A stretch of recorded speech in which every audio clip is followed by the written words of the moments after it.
اعوذ باللہ من الشیطان اللعین الرجیم بسم اللہ الرحمن الرحیم الحمد للہ وکفی وسلام علی عبادہ الذین اصطفی.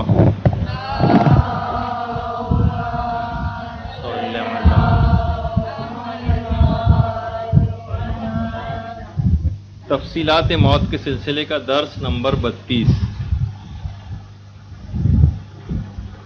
میدان قیامت کی مختلف تفصیلات ہم بیان کر رہے تھے. دیکھیے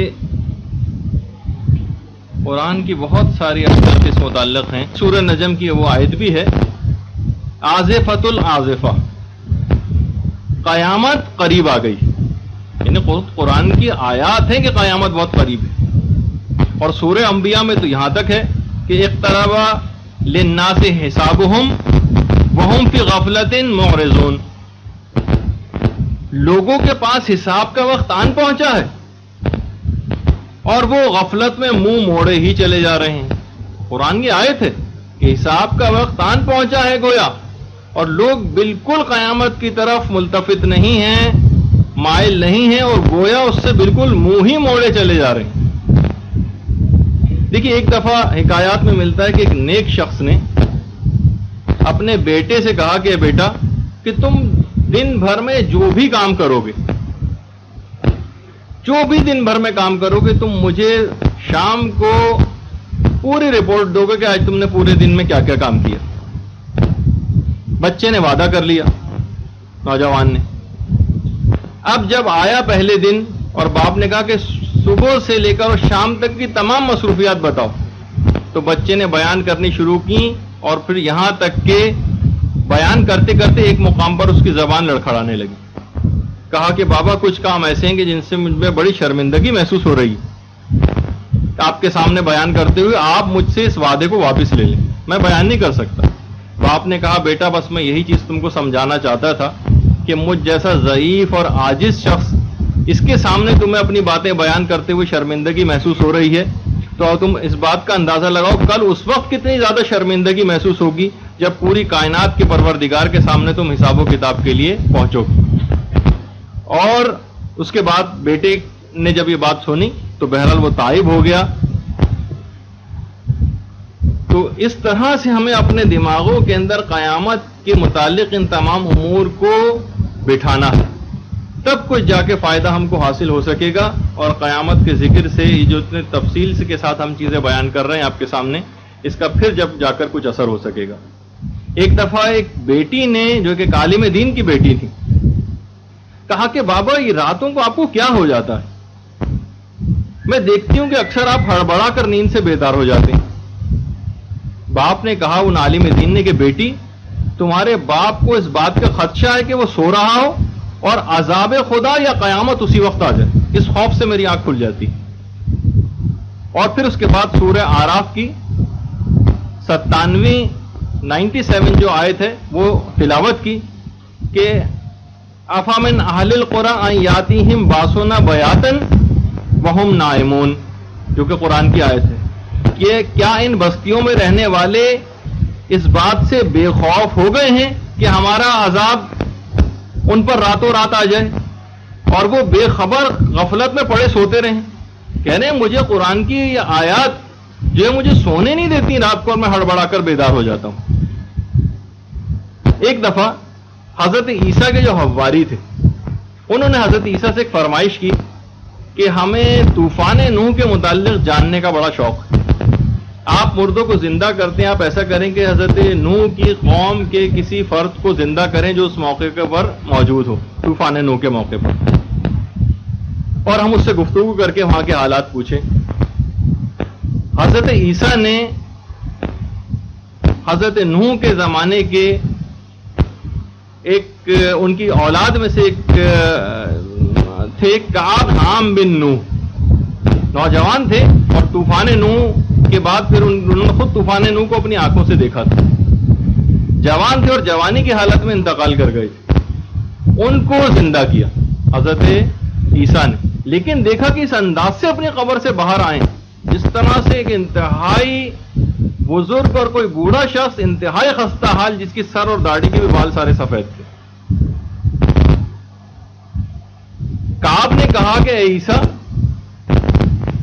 آپ نے مجھے حکم دیا کہ میں قبر سے باہر آ جاؤں، تو مجھے یہ خوف لاحق ہو گیا کہ کہیں قیامت آ تو نہیں گئی، اور یہ جو میرا حال آپ دیکھ رہے ہیں اسی وجہ، اس خوف کی وجہ سے، قیامت کی وجہ سے، ورنہ خود وہ تو نوجوان تھے، اور نوجوان ہونے کے باوجود سر اور داڑھی کے بال ان کے سفید ہو گئے، اس طرح کوئی خستہ حال بزرگ ہوا کرتا ہے قیامت کے متعلق سوچ کر۔ اور دیکھیے سورہ مزمل کی ایک آیت بھی ہے، فَكَيْفَ تَتَّقُونَ إِن كَفَرْتُمْ يَوْمًا يَجْعَلُ الْوِلْدَانَ شِيبًا، اگر تم بھی نہ مانو گے تو اس دن کے عذاب سے کیسے بچو گے جو بچوں کو بوڑھا کر دے گا۔ دیکھیے میدان قیامت یعنی قیامت کے لیے کیا کہا گیا کہ جو بچوں کو بوڑھا کر دینے والا ہے، بچوں کو بوڑھا کر دے گا۔ بَلِ السَّاعَةُ مَوْعِدُهُمْ وَالسَّاعَةُ أَمْرٌ أَدْهَىٰ، ان کے وعدے کا وقت قیامت ہے، اور قیامت بہت سخت اور بڑی تلخ چیز ہے۔ یہ بار بار قرآن، دیکھیے قرآن میں نے جیسے ایک دفعہ پہلے بھی اس سے پہلے بات آئی تھی تو یہ بات بیان ہوئی تھی کہ قرآن میں قیامت سے متعلق 1000 سے زائد آیات ہیں، 1000 سے زائد۔ بار بار پروردگار عالم قیامت کی طرف متوجہ کر رہا ہے، لیکن بندہ مومن اس طرف متوجہ نہیں ہو کے دیتا، یہاں تک کہ انبیاء قیامت کی مشکلات سے بچنے کی دعائیں مانگا کرتے تھے۔ حضرت ابراہیم اپنے زمانے کے بہت مشہور ایک عابد اور زاہد شخص تھے، ایک بوڑھا جس کا نام تھا ماریا، اس کے پاس ملنے کے لیے گئے، ماریا کو پتہ نہیں تھا کہ یہ ابراہیم، اور ابراہیم نے کہا ماریا کے پاس جا کر کہ آؤ ماریا پروردگار عالم سے دعا کریں۔ نہیں، پہلے تو یہ تھا کہ اے ماریا یہ بتاؤ کہ تمہارے نزدیک سب سے سخت دن کون سا؟ کہا کہ جزا و سزا والا دن، یعنی میدان قیامت سب سے سخت دن۔ تو حضرت ابراہیم نے کہا اے ماریا آؤ خدائے عز و جل کے حضور ہم دعا کریں کہ پروردگار ہمیں اس دن کی سختی سے اور تمام مومنوں و مومنات کو اس دن کی سختی سے محفوظ فرمائے۔ ماریا نے کہا کہ نہیں، میں دعا نہیں مانگوں گا۔ حضرت ابراہیم حیران ہوئے۔ ماریا نے کہا کہ میں 3 سال سے دیدار ابراہیم کے لیے دعا مانگ رہا ہوں، لیکن ابھی تک میری دعا قبول نہیں ہوئی، ابھی تک میری دعا قبول نہیں ہوئی۔ حضرت ابراہیم نے پھر اپنا تعارف کرایا، اور ماریا جو ہے سجدے میں گر گیا، پروردگار کی حمد و ثنا کی، اور اس کے بعد پھر حضرت ابراہیم نے دعا کرنی شروع کی کہ پروردگار تیرے عزت و جلال کا واسطہ تمام صاحبان ایمان مردوں کو اور تمام صاحب ایمان عورتوں کو قیامت کے دن کی سختیوں سے اور مشکلات سے نجات عطا فرما۔ ماریا نے فوراً آمین کہا۔ لہذا دیکھیے انبیاء تک اس حد تک اس متعلق اپنے آپ کو مستقل مصروف رکھتے تھے کہ قیامت کے دن کی شر سے محفوظ رہنے کے لیے دعائیں مانگیں۔ اور یقین کیجئے کہ میں نے جب یہ روایت پڑھی اس میں، تو اس وقت میں یہ چیز سوچنے لگا کہ آج تک میں نے جتنے بھی مذہبی اجتماعات اٹینڈ کیے اس میں شاید ہی کسی کے اندر، بلکہ مجھے تو یاد نہیں آیا کہ کبھی بھی اس میں میدان قیامت کی سختیوں سے بچنے کے لیے اور قیامت کی سختیوں سے بچنے کے لیے کوئی دعا کبھی اجتماعی طور پر مانگنے کا کسی کے دماغ میں خیال بھی آیا ہو۔ ہاں، بیماریوں سے بچنے کا اور مشکلات اور پریشانیاں اور دنیا کی جتنی بھی چیزیں، وہ تو ساری دعائیں اجتماعی طور پر مانگی جاتی، لیکن جو دعا کے اجتماعات ہوتے ہیں ان کے اندر بھی میدان قیامت کی سختیوں سے بچنے کی آج تک کبھی ہم نے دعا نہیں سنی۔ تو مسلسل اس متعلق انبیاء تک دعائیں مانگتے رہے ہیں، قرآن میں پروردگار بار بار ڈراتا رہا ہے، لیکن اس کے باوجود بھی کوئی شخص ڈرنے کو تیار نہیں۔ اچھا، اب ہم یہ بیان کر رہے تھے، یہ تو تھوڑی سی تمہیدی گفتگو تھی تاکہ دماغ اس طرف منقلب ہو جائیں، اور ہم یہاں تک بات پہنچی تھی ہماری کہ کون سے ایسے طریقہ کار ہم اختیار کریں کہ بغیر حساب و کتاب کے ہی ہم براہ راست جنت میں چلے جائیں اور اس سخت ترین مرحلے سے اپنے آپ کو بچا لے جائیں۔ تو بہت ساری چیزیں بیان ہوئی تھیں، اور آخری میں ہم نے، مجھے یاد پڑتا ہے کہ اہل قوم کے متعلق گفتگو ہوئی تھی کہ اہل قوم کا حساب و کتاب ان کی قبروں میں ہی میں ہوگا، اور وہاں سے وہ سیدھے جنت کی طرف پرواز کر جائیں گے۔ اچھا، اس کے بعد اب آ جائیے اگلا وہ عمل کہ جس سے انسان حساب و کتاب سے اپنے آپ کو آزاد کروا سکتا ہے۔ ان میں ایک عمل ہے قرضے کو معاف کرنا۔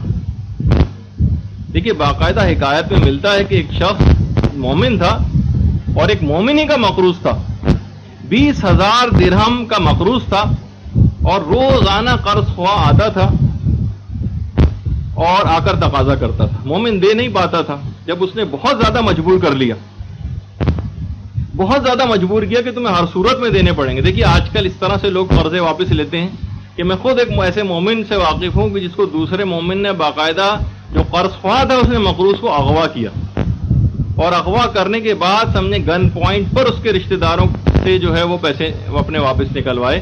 اور دیندار ویسے مومنین کی، یہ دونوں مومنین جو تھے وہ کافی دیندار تھے، اور اس کے باوجود جب پیسے کا معاملہ آیا تو دیکھیے حقیقت کھل کے سامنے آ گئی، قرضے کو معاف کرنا۔ تو وہ شخص جو تھا معاف کرنے کو تیار نہیں ہوتا تھا، اور نہ، اور یہ فقہی مسئلہ بھی ایک دفعہ میں پہلے بیان کر چکا ہوں کہ اگر کوئی شخص قرضہ واپس ادا کرنے کی پوزیشن میں نہ ہو تو اس، اور ہمیں اس کے آثار و قرائن سے یہ بات پتہ چل رہی ہو کہ قرضہ واپس نہیں کرنے کی پوزیشن میں نہیں، تو اس سے قرضے کو واپس مانگنا اور اس پر زور و زبردستی کرنا یا اس پر مختلف طریقوں سے دباؤ ڈالنا حرام ہے، حرام ہے اس کے اوپر دباؤ ڈالنا۔ تو بہرحال اب وہ شخص بڑا پریشان ہو گیا، یہاں تک کہ اپنے ایک یہودی پڑوسی کے پاس پہنچ گیا قرضہ لینے کے لیے کہ تم جو ہے کوشش کر کے مجھے 20,000 دینار یا درہم قرضہ دے دو تاکہ میں اپنے مومن بھائی کو وہ قرضہ لوٹا سکوں۔ یہودی نے کہا دیکھو تم اگرچہ مذہباً میرے غیر ہو، لیکن میں پھر بھی پڑوسی ہونے کے ناطے تمہاری مدد کرنے کو تیار ہوں، اور یہ لو تم 20,000 درہم اس کو جا کر واپس کر دو۔ اب اگلے ہی دن یہ اپنے برادر مومن جو قرض خواہ تھا اس کے پاس پیسے لے کر پہنچ گیا۔ وہ حیران رہ گیا، کل تک تو تمہارے پاس ایک پائی نہیں تھی اور آج 20,000 درہم یہ کہاں سے آئے؟ پورا واقعہ سنا ہے کہ مجھ کو میرے یہودی پڑوسی نے یہ رقم دی۔ وہ بہرحال مومن تھا، کہنے لگا کہ میں ایک مومن ہونے کے باوجود، اور وہ ایک یہودی، وہ تمہاری مدد کر رہا ہے اور میں تمہاری مدد نہیں کر رہا، میں کسی یہودی سے کمتر نہیں ہوں، جاؤ میں نے تمہارا قرضہ بھی واپس کیا، تمہارے یہ پیسے بھی تم اپنے پاس رکھو، میں نے قرضے کو بھی معاف کیا، اور میں وصولی کی رسید بھی لکھ کر دیتا ہوں۔ وصولی کی رسید لکھ کے دی، اس نے قرضہ واپس کر دیے، وہ قرضے کے پیسے بھی اس کو واپس کر دیے، اور بہرحال دونوں اپنے اپنے گھر واپس آ گئے۔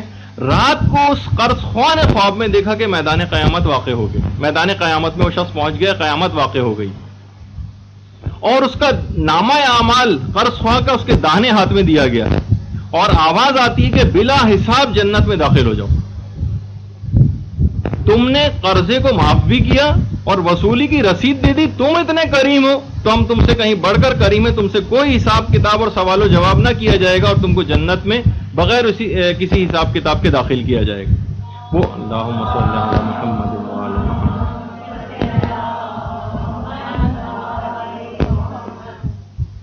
اب وہ شخص بیدار ہوا، اس نے سجدہ شکر انجام دیا، اور اس کے بعد بیدار ہونے کے بعد اپنا خواب دوستوں کو بھی سنایا۔ اور اسی طریقے سے محدث نعمت اللہ جزائری نے باقاعدہ ایک حدیث نقل کی ہے، اور وہ اگلا موقع ہوگا کہ جو حساب و کتاب سے، ایک تو قرضے کو معاف کرنا اس میں شامل ہے، اور ایک اور اب جو قرض دار ہے اس کے لیے بھی ایک بات ہے کہ دیکھیے بعض اوقات انسان اس پوزیشن میں نہیں ہوتا کہ وہ قرضہ واپس کر سکے، اب وہ کیا کرتا ہے، وہ قرض خواہ سے بچتا پھرتا، کہیں وہ نظر نہ آ جائے، کسی ایسی تقریب میں وہ نہیں جاتا جہاں پہ اس سے مٹبھیڑ ہو، وہ فون اگر کرتا ہے تو اس کے فون کو اٹینڈ نہیں کرتا، اس کے گھر جاتا ہے تو وہ منع کروا دیتا ہے، اس سے قرض خواہ اور اریٹیٹ ہوتا ہے۔ اب محدث نعمت اللہ جزائری نے جو حدیث لکھی ہے اب وہ سنیے کہ جو شخص بھی اپنے طلبگاروں کو راضی کر لے اس پر بلا حساب جنت واجب ہو جاتی ہے، اور اسے جنت میں حضرت اسماعیل کی رفاقت نصیب ہوگی۔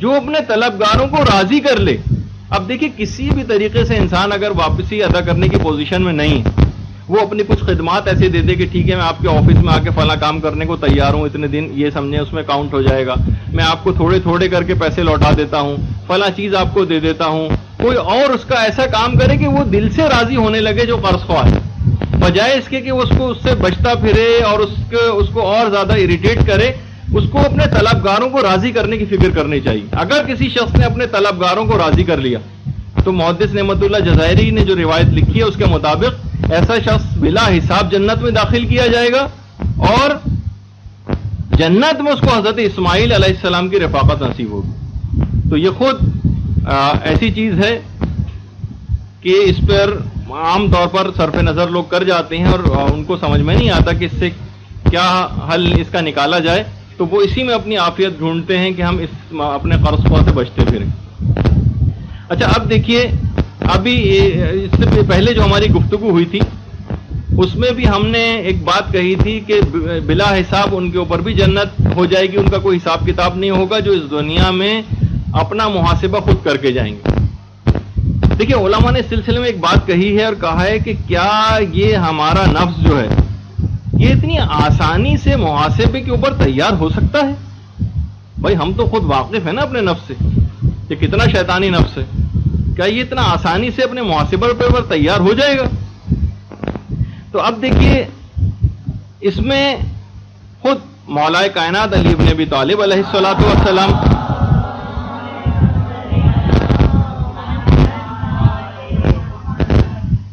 فرماتے ہیں اگر کسی نے اپنے نفس کو اپنی تدبیر یا پلاننگ اور سیاست سے کنٹرول میں نہیں لیا تو اس نے اپنے نفس کو ضائع کر دیا، اس نے اپنے نفس کو ضائع کر دیا۔ اگر کسی نے اپنی تدبیر کرنی پڑے گی، پلاننگ کرنی پڑے گی، پھر یہ نفس آپ کے قابو میں آئے گا۔ اچھا اب دیکھیے پلاننگ کیسے کی جائے گی اپنے محاسبے کی؟ دیکھیے سب سے پہلے میں اس کی کئی دفعہ اس کی مثالیں دے چکا ہوں کہ دیکھیے لسٹ بنانی پڑے گی، واجبات کی ایک لسٹ بنائیے، اتنی مجھ پر قضا نمازیں ہیں، اتنے مجھ پر قضا روزے ہیں، اتنے کفارے ہیں، ان کو میں کیسے اتاروں گی، کتنا مجھ پر خمس واجب ہے، کتنا میرے اوپر رد مظالم ہے، میری وضو اور نمازیں صحیح نہیں تھیں، کتنی مجھے اس انداز سے پڑھنی ہے، اپنے مالی معاملات کو مجھے کیسے ٹھیک کرنا ہے، اور میں نے حرام اسکیموں میں پیسہ لگایا ہوا تھا، اس میں غریب کا مثلاً 50% کا جو حق ہوتا ہے میں نے وہ نہیں دیا تھا۔ اب کیا کرنا ہے؟ یہ مختلف طریقہ کار استعمال کرنے ہیں اور اپنے آپ کو پلاننگ ایسی کرنی ہے کہ اس طریقے سے محاسبہ ہو سکے۔ اگر آپ نے ایسی خیالی محاسبہ کیا اپنا تو پھر یہ والا ثواب اور فائدہ آپ کو نہیں ملے گا۔ خیالی محاسبہ بس ایسی ہوتا ہے کہ دماغ میں سوچا ہاں یہ دیکھیے مجھ سے یہ گناہ ہوئے ہیں، فلاں فلاں میری چیز صحیح نہیں ہے، لیکن کرا کچھ بھی نہیں رہے۔ لسٹ بنانی پڑے گی پوری تمام چیزوں کی اور ایک ایک کر کے دنوں کے اعتبار سے اس کو کاٹتے جانا پڑے گا۔ یہ بہت اہم ترین چیز ہے۔ دیکھیے پھر وہ یہی نتیجہ نکلے گا کہ جب آخرت میں پہنچیں گے تو بہانے بازیاں کریں گے، جھوٹی قسمیں کھائیں گے، جبکہ علماء نے یہ کہا کہ اگر بہرحال یہ گناہگار جو جھوٹی قسمیں وہاں پر میدان قیامت میں جو کھانے کو تیار ہو گئے تھے، اگر یہ میدان قیامت میں بھی اپنے گناہوں کا اقرار کر لیتے تو بعید نہیں تھا کہ رحمت خدا ان کی شامل حال ہوتی اور وہ وہاں پر بھی بخش دیے جاتے۔ لیکن ان کا جھوٹی قسمیں کھانا کہ ان کے منہ پر مہریں لگائی جا رہی ہیں اور ان کے منہ کو تسموں سے باندھا جا رہا ہے اور ان کی کھالیں اور اعضاء جوارح کلام کر رہے ہیں، یہ صرف اس وجہ سے کہ انہوں نے اعتراف گناہ نہیں کیا۔ تو یہاں پر ابھی ہمارے پاس موقع ہے، اعتراف کا بھی موقع ہے اور اس کو عملی طور پر صحیح کرنے کا بھی موقع ہے۔ محاسبے کے معنی یہ ہوں گے کہ آپ روزانہ کی بنیاد پر آپ کے اعمال میں بہتری آنی چاہیے، ورنہ پھر ایک زبانی، ایک لقلقۂ لسانی اور ایک اس زبان کی ایک معمولی سی حرکت شمار ہوگا یا دماغ کے اندر ایک تھوڑا بہت آپ خیال لے آنا، یہ محاسبے کے اندر شمار نہیں ہوگا۔ جی ہاں، اس کے باوجود کیونکہ یہ جتنی چیزیں مالی چیزیں ہیں جو اتارنی ہیں وہ ایک الگ ہے، توبہ کرنی ایک الگ واجب ہے اور ان اپنے اوپر سے ان چیزوں کو اتارنا یہ ایک الگ واجب ہے۔ یہ دونوں چیزیں بالکل الگ الگ ہیں اور دونوں چیزیں انجام دینی پڑیں گی۔ اچھا اب آ جائیے، اب ہو گیا حساب و کتاب کے مرحلے سے سوال و جواب سارے ہو گئے۔ اب اس کے بعد ہمارے اعمال میزان کے اوپر تولے جانے کے لیے لائے جائیں گے۔ اب نامہ اعمال کا میزان، اب جو ٹاپک شروع ہو رہا ہے یہ میزان کا ٹاپک شروع ہو رہا ہے کہ جس پر ہمارے اعمال تولے جائیں گے۔ دیکھیے ترازو یا میزان اس چیز کو کہتے ہیں جس سے مختلف چیزوں کی مقدار معلوم کی جاتی ہے۔ ایک لوہے کا ترازو ہوتا ہے جو لوہے کو تولتا ہے، ایک سونے کا ترازو ہوتا ہے جو سونے کو تولتا ہے، کچھ لکڑیوں کے ترازو ہوتے ہیں جو لکڑی کو تولتے ہیں۔ جب یعنی ساری مادی چیزوں کے لیے مادی ترازو ہوں گے اور جتنے بھی مانوی اور غیر مادی چیزیں ہوں گی ان میں مانوی یا غیر مادی ترازو ہوں گے۔ دیکھیے پورے قرآن کے اندر تقریباً 23 بار میزان کا لفظ آیا ہے، ترازو میزان کا لفظ 23 بار آیا ہے، 7 بار تو جمع کے ساتھ آیا ہے موازین کے نام سے، موازین کا لفظ اس میں استعمال ہوا ہے۔ اب خود یہ میزان کیا ہے کیا، کیونکہ دیکھیے ہم ہر چیز کی ویسی تفصیل میں بھی جاتے ہیں کہ تاکہ اندازہ تو ہو جائے کہ میزان اس پر اعمال تولے جائیں گے، یہ چیز کیا ہوگی۔ اب اس پہ مختلف علماء کے مختلف نظریات ہیں۔ ایک نظریہ علماء کا یہ ہے جس پہ خاص طور پر مسلمان علماء شامل ہیں، غیر شیعہ علماء کی کثیر تعداد اسی نظریے کی حامل ہے اور شیعہ علماء کی بھی اچھی تعداد ہے. وہ یہ فرماتے ہیں کہ قیامت کے دن جسمانی ترازو ہوگا جس میں اعمال تولے جائیں گے. یہ فزیکل بیلنس ہوگا. جسمانی ترازو، جسمانی ترازو یعنی جس میں تمام مکلفین کے اعمال رکھے جائیں گے اور تولے جائیں گے.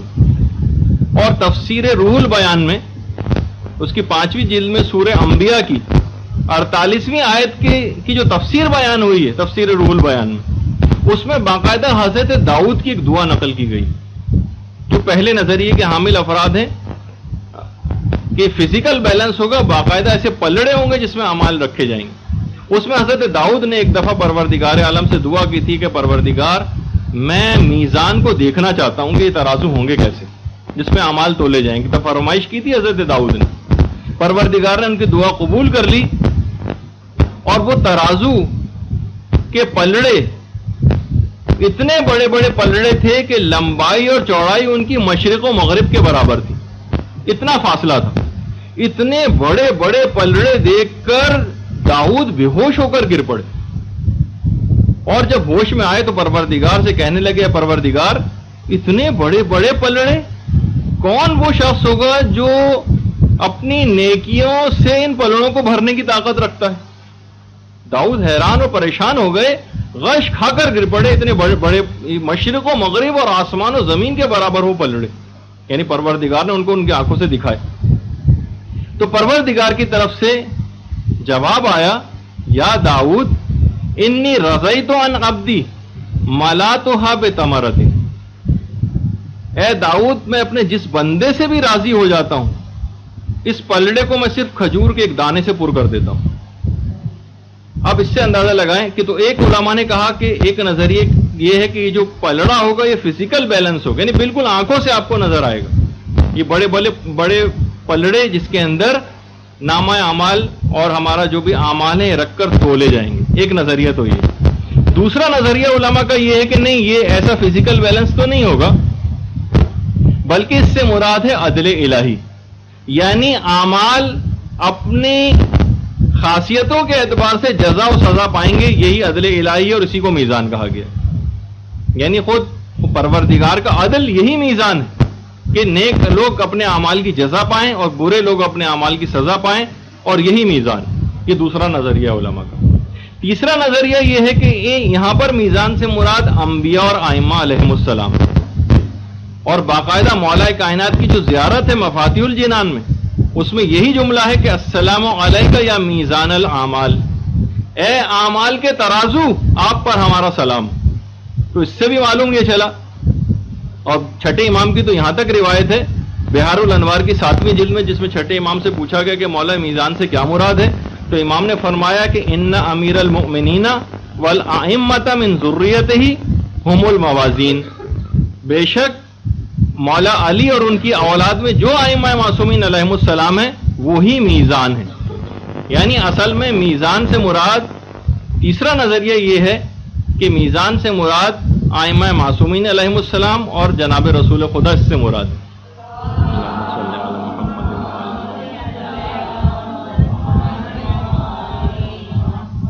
اچھا، علماء نے ایک بات اور کہی کہ یہ جو دوسرا ہم نے کہا کہ عدل الہی بھی میزان ہے، اور تیسرا نظریہ یہ بنا کہ ائمہ اور انبیاء یہ بھی میزان ہے. تو علماء نے کہا اس مسئلے میں کوئی ٹکراؤ نہیں ہے ان نظریات میں، کیونکہ بہرحال یہ ائمہ اور یہ جو معصومین ہیں یہ عدل الہی کا ہی پرتو ہے. تو ایک لحاظ سے یہ دونوں چیزیں ایک ہی بن جاتی ہیں. اور یہ بھی جو کہا کہ یہ جو داؤد، اس کی بھی ایک تعویل ہے جو بھی آپ نے روایت سنی کہ داؤد جو اتنے بڑے بڑے پلڑے دیکھ کر بے ہوش ہو گئے تھے، یعنی میزان الہی کی یہ عظمت دیکھ کر. تو اصل میں یہ انبیاء، یہ پیغمبر اسلام اور ان کے اوصیاء یعنی ائمہ علیہم السلام کی عظمت تھی کہ اس کے مقابلے میں داؤد نے اپنے آپ کو عاجز پایا اور اس وجہ سے ان کی عظمت کو دیکھ کر بے ہوش ہو گئے. یہ علماء نے اس کی تعویل کی اس والی روایت کی بھی کہ اصل میں ائمہ کی عظمت دیکھی جب انہوں نے، تو اس عظمت کو دیکھ کر اس کے مقابلے میں داؤد نے اپنے آپ کو ناجیز پایا اور بے ہوش ہو گئے. تو اچھا، کچھ علماء کا یہ بھی کہنا ہے کہ اصل میں ایک پلڑے میں ائمہ کے اور معصومین کے اعمال رکھے جائیں گے، اور دوسرے پلڑے میں اس شخص کے اعمال رکھے جائیں گے جس کے اعمال تولے جانے، جس کے اعمال اپنے عقائد کے اعتبار سے، اپنی نیتوں کے اعتبار سے جتنے زیادہ مشابہ ہوں گے ان معصومین کے اعمال سے، اتنا ہی زیادہ اس کا پلڑا جو ہے وہ بھاری ہو جائے گا، اتنا ہی زیادہ اس کا پلڑا بھاری ہوگا۔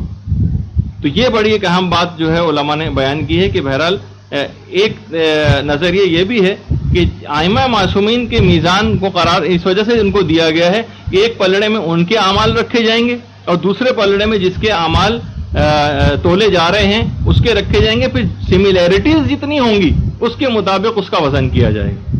جس کے اعمال جتنے عقائد کے اعتبار سے اور عمل کے اعتبار سے اور نیت کے اعتبار سے ائمہ معصومین کے اعمال سے ملتے جلتے ہوں گے، اتنا ہی اس کا وزن ہوگا۔ اچھا، چوتھا نظریہ اس میں شیخ مفید کا ہے۔ شیخ مفید فرماتے تھے کہ دیکھیے اس سے مراد، میزان سے مراد حقیقی ترازو مراد نہیں۔ دیکھیے میں صرف اس وجہ سے مجتہدین اور علماء کے نظریات پیش کر رہا ہوں تاکہ اس میں سے ایک درمیانی ایک نظریہ جو موجودہ مجتہدین نے قائم کیا ہے وہ آپ اگر قائم کر لیں تو بہت کافی، کہ میزان سے مراد شیخ مفید فرماتے ہیں حقیقی میزان مراد نہیں، بلکہ نیک اعمال کی جو عادلانہ جزا ہے وہی میزان ہے اور برے اعمال کی جو عادلانہ سزا ہے وہی میزان ہے۔ یعنی دوسرے الفاظ میں علماء نے، موجودہ علماء کا کہنا یہ ہے، زیادہ تر علماء کا، کہ ہمیں اس متعلق اجمالی نظریہ رکھنا کافی، بس ہمیں یہ پتا ہے کہ کوئی ایک چیز میزان کے طور پر وہاں قائم ہوگی، اس کی جزیات کا ہمیں علم نہیں۔ اچھا، جب ہمیں اس کی جزیات کا علم نہیں ہے تو بس ہمیں اس کی بحث میں جانے کی بھی کوئی ضرورت نہیں، بس اتنا نظریہ قائم کر لیں، بس یہ کافی ہے کہ وہاں پر کوئی ایک ترازو ہوگا، کوئی ایک میزان ہوگا جس پہ ہمارے اعمال تولے جائیں گے، وہ کس طرح کا ہوگا، کس انداز کا ہوگا، کیسا ہوگا، بڑا ہوگا، چھوٹا ہوگا، کیا چیز ہوگی، یہ ہم اس کے مکلف نہیں، اس کو آپ چھوڑ دیجیے۔ اور جو پانچواں نظریہ اس میں علامہ محمد حسین طباطبائی نے قائم کیا، وہ فرماتے ہیں کہ خود آپ کی نیکیاں اور برائیاں ہی میزان، یعنی نیکیاں جو ہیں خود بخود وزنی شمار ہوتی ہیں اور برائیاں ہلکا پن ہیں۔ فمن ثقلت موازینہ وخفت موازینہ، قرآن کی آیات ہیں، ثقلت موازینہ اور خفت موازینہ۔ اور خود چھٹے امام کا تو جملہ یہاں تک ہے کہ جو اعمال ہوں گے خود ان کا وزن نہیں ہوگا بلکہ صفات اعمال اور ان کے آثار کا وزن کیا جائے گا، اعمال کے آثار کا اور ان کی صفات کا وزن ہوگا۔ اور وزن میں جب وزن کیا جائے گا نا آپ کے اعمال کو تو اس میں عقائد کا بھی وزن ہوگا اور اس کے علاوہ نیتوں کا بھی وزن کیا جائے گا۔ جب بھی پیغمبر اسلام کا جملہ ہے کہ قیامت میں ایک موٹے تازے شخص کو لایا جائے گا جس کا وزن ایک مچھر کے پر کے برابر بھی نہیں ہوگا۔ اب پیغمبر یہ بھی کہہ رہے ہیں کہ وہ موٹا تازہ ہے اور پھر یہ بھی کہہ رہے ہیں کہ اس کا وزن ایک مچھر کے پر کے برابر بھی نہیں ہے، تو اس کے معنی یہ ہیں کہ برائیوں کا کوئی اس لحاظ سے کوئی وزن نہیں ہوتا۔ اچھا دیکھیے، بعض اوقات یہ جو وزن کا جو تذکرہ آیا ہے، علماء نے کہا دیکھیے یہ بھی ایک ریلیٹو چیز ہے، اعمال کا وزن، کہ دیکھیے اس سے معنویت مراد ہے۔ علماء کا، زیادہ تر علماء کا یہ کہنا ہے کہ اس سے معنویت مراد ہے۔ مثلا ایک زمانہ تھا جب اگر کسی سے کہتے تھے کہ روشنی کر دو تو دماغ میں وہی تیل اور بتی والا چراغ دماغ میں آتا تھا کہ اس کے معنی کہ وہ چراغ جلا دو۔ اور آج کل اگر یہ کہا جائے وہی روشنی کر دو تو اس کے مراد فوراً دماغ میں آتا ہے کہ ٹیوب لائٹ اور بلب جلانا۔ اور اگر کوئی اور دور 10 سال اور بعد آگے چلا جائے گا تو ہو سکتا ہے کوئی اور نئی چیز آ جائے، یعنی اب وہ کانسیپٹ بھی جو ہے وہ تبدیل ہوتے چلے گئے۔ تو بہرحال سورہ اعراف میں جبھی قرآن کی ایک آیت بھی ہے کہ والوزن یومئذ الحق، یعنی اس دن کا تول تو بالکل برحق ہے۔ بہرحال یہ ضرور ہے کہ اعمال تو ضرور تولے جائیں گے، جس کے اعمال وزنی ہوں گے وہ کامیاب ہو جائے گا، جس کے اعمال ہلکے پڑ جائیں گے برائیوں کے مقابلے میں وہ ناکام ہو جائے گا۔ اور باقاعدہ کتاب الدلائل میں تو ایک پوری ایک روایت ہے چھٹے امام سے، زید شہام جو چھٹے امام کے صحابیوں میں سے ایک ہیں، زید شہام سے خود چھٹے امام نے جملہ ارشاد فرمایا کہ زید خوشخبری سن لو، تم ہمارے شیعوں میں سے ہو اور ہمارے ساتھ ہو، کیا تم اس بات پر خوش نہیں ہو کہ تم ہمارے شیعوں میں سے اور ہمارے ساتھ ہوں گے؟ زید نے کہا کہ مولا میں تو بہت خوش ہوں یہ بات سن کر، لیکن اب یہ میرے الفاظ ہیں، چہ نسبت خاکرہ با عالم پاک، کہاں میں اور کہاں آپ، کوئی خاک کو ایک عالم پاک اس سے کوئی نسبت ہی نہیں ہے، میں کیسے آپ کے ساتھ ہوں گا؟ تو امام نے فرمایا کہ اے زید تردد نہ کرو، دیکھو صراط ہمارے پاس ہے، میزان ہمارے پاس ہے. دیکھیے اب امام کیا کہہ رہے ہیں، میزان ہمارے پاس ہے، صراط ہمارے پاس ہے، ہمارے شیوں کا حساب ہمارے پاس ہے. دوسرے الفاظ میں امام کہہ رہے ہیں کہ تمہارے پرچوں پر نمبر تو ہم ہی دیں گے نا، تمہیں کس بات کا غم ہے؟ تو یاد رکھ لو کہ ہم تم پر تم سے زیادہ مہربان، اور میں دیکھ رہا ہوں کہ تم اور حارث ابن مغیرہ جنت میں ایک ہی درجے میں. بحر الانوار کی 8ویں جلد میں پورا یہ واقعہ نقل کیا گیا ہے. تو بہرحال ایک لحاظ سے تو ہم لوگ بہت خوش نصیب ہیں کہ ہمارے ائمہ معصومین علیہم السلام اتنا زیادہ ہمارا خیال رکھنے والے ہیں، اتنا زیادہ خوشخبریاں سنانے والے ہیں. اور اس لحاظ سے تو بہرحال ہمیں اپنے اعمال کو بہتر سے بہتر کرنا ہے، لیکن انشاءاللہ وہاں پر وہ تمام چیزیں ان کے کنٹرول میں ہوں گی میدان قیامت میں. اور امام نے خود فرمایا کہ ہم تم پر تم سے زیادہ مہربان. تو بس اب کوشش یہ کرنا چاہیے کہ ان مہربان اپنے محسنوں کو ہم مایوس نہ کریں اور ان کی نافرمانیاں نہ کریں. اللہم صلی علی محمد وعلی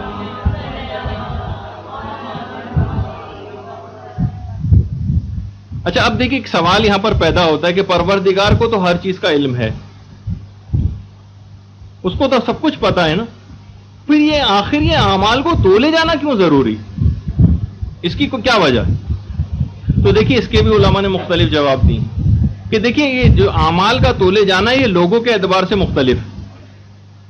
محدث جزائری فرماتے ہیں اہل ایمان کے لیے تو میزان جو ہے وہ عدل الہی ہے، یہ انبیاء اور ائمہ ہے، مگر فساق و فجار و اشرار کے لیے، یعنی جو فاسق و فاجر اور شرارتی لوگ ہیں اور جو ظالم ہیں، ان لوگوں کے لیے تو میزان اس وجہ سے قائم کی جائے گی الگ سے تاکہ ان کا انجام محسوس اور مشاہدہ ہو، یعنی نظر آئے لوگوں کو، ظاہر ہو، اہل محشر ان کا باقاعدہ مشاہدہ کریں،